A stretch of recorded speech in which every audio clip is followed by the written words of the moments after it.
क्रांती news, आवाज सर्वसामान्यांचा। कायद्याच्या बालेकिल्ल्यात थरार, येवल्यात भरदिवसा युवकावर चाकू हल्ला।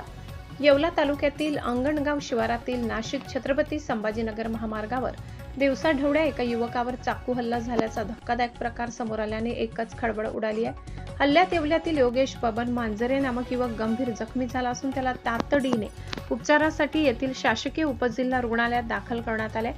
मिळालेल्या प्राथमिक माहितीनुसार सदर युवक आपली चारचाकी होंडा सिटी कारने खासगी कामानिमित्त नाशिकच्या दिशेने जात असताना वाटेत अडवून अंजणगाव नजीक असलेल्या मालगुडी हॉटेल समोर ऋषिकेश गायकवाड व इतर 7 ते 8 जणांनी हल्ला केल्याची माहिती प्रत्यक्षदर्शी नवनाथ सांबारे यांनी दिली। दरम्यान हल्लेखोरांची सांबारे यांनी मोबाईलवर सदर घटनेची चित्रफीत काढलेली असल्याने मोबाईल हिसकावून नेल्याचे म्हटले, तर योगेश यांच्याकडील रोख रक्कम 1.5 लाख देखील गायब असल्याचे म्हटले जात आहे। आता घटना नेमकी कशामुळे घडली, पोलीस तपासांती ही घटना उघड होणार आहे। सध्या हा जखमी युवक येवला येथील शासकीय उपजिल्हा रुग्णालयात उपचार घेत असून नातेवाईकांनी येथे गर्दी केली होती। घटनेचा अधिक तपास पोलीस करत आहेत। महाराष्ट्र क्रांती न्यूज साठी वृत्त संकलन विभाग येवला।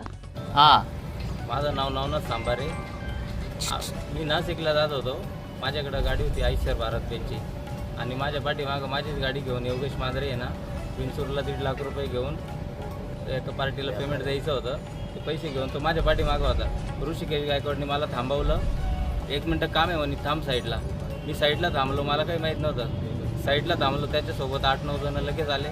1 मिनिटात मी पुढून पाठीमागे व्यवस्थेवर ती गाडी पाठीमागे उभी राहिली। त्यांनी त्याला मारलं चाकूनी, डोक्यामध्ये फायटर बी मारलं। पैसे 1.5 लाख रुपये काढले, त्याचा मोबाईल घेतला, होंडा सिटी कारची चावी पण घेतली। नंतर माझ्या ओळखीचे नव्हते म्हणून मी मोबाईल काढला, शूटिंग काढत होतो। त्यांनी मलाही मारलं आणि माझाही मोबाईल घेतला आणि पळून गेले। आमचा कार्यकर्ता योगेश मांजरे हे नाशिकला 1.5 लाख नाशिकला चालले होते। त्यांच्या खिशात 1.5 लाख रुपये होते। काही अज्ञात इसमांनी त्यांची गाडी अडवली आणि त्याच्या खिशातून पैसे हिसकवले आणि त्यांच्यावर चाकूने हल्ला केला। तर त्यांची सध्या परिस्थिती एकदम नाजूक आहे।